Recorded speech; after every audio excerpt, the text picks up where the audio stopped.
I'd like to tell you about the aspects of wheelchair mobility test.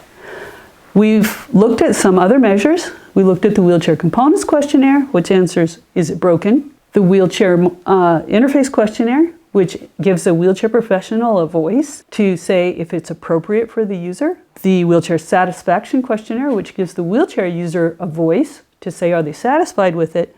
And now we want to ask if it actually rolls in common environments of use. We've called it the aspects of wheelchair mobility test because obviously our short outcomes measure, which is intended to be able to be completed in a timely way, doesn't cover every possible environment of use. We're just asking, does it roll well on commonly encountered environments of use? It's available for free download with its instructions. Unlike the other ones, which are just questionnaires, this one has a data collection aspect where you're actually doing a 4-minute timed roll test on a measured track. So it requires setting up a measured track and measuring the distance someone rolls in 4 minutes.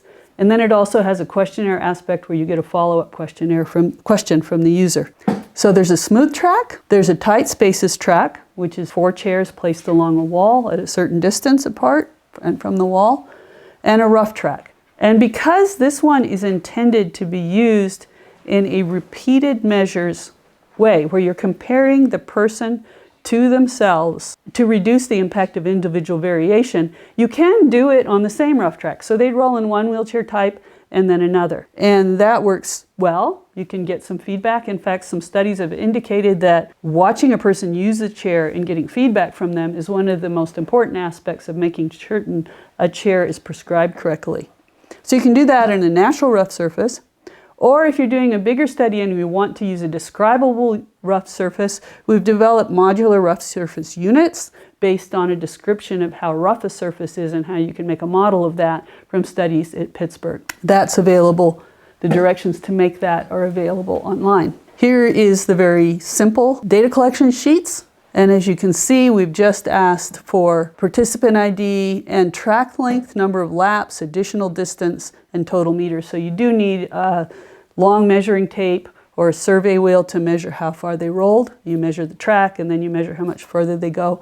And then you get a question where you're going to ask the user how hard it is. Rate moving on a rough surface, and they'll rate it and give you a comment. Rate moving on a smooth surface and in tight spaces. So that's basically what you're going to do. Each roll test is 4 minutes, and then while they're resting before the next one, you get them to answer the question, and you wait till their heart rate has returned to their original non-exercise heart rate before doing the next one. And if you're going to compare different chairs, it's good to give them time between the chairs so they're not more tired. This shows the power of the repeated measures or within subjects, where you have a group of people rolling in a Hope Haven kid chair, APDK chair. The very strong ones went like blazes and went a long ways in both chairs, but they went less far in the APDK chair.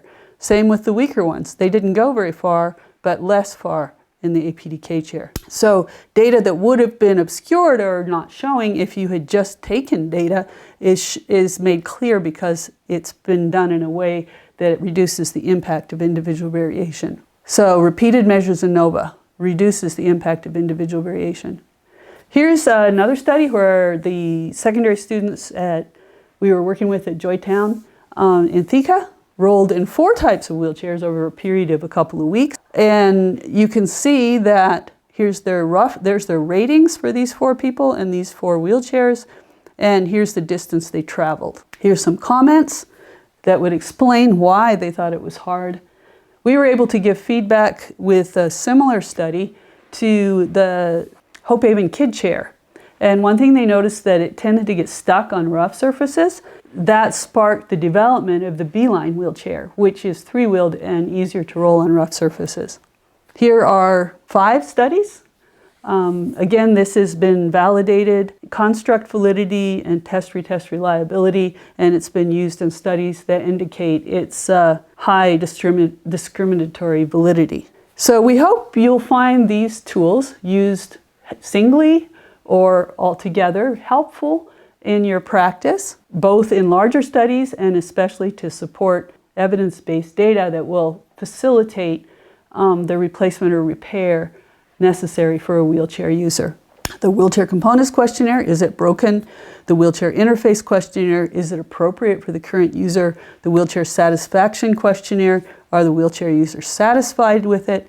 And the aspects of wheelchair mobility tests, does it roll well? These studies have sparked positive change. Here's some of the different wheelchairs we've had in our programs. The publications and conference presentations are available at our website, www.atcatalyst.org, under resources.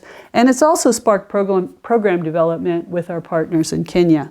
Our goal is to enable improved wheelchair provision. We hope you enjoy using these tools.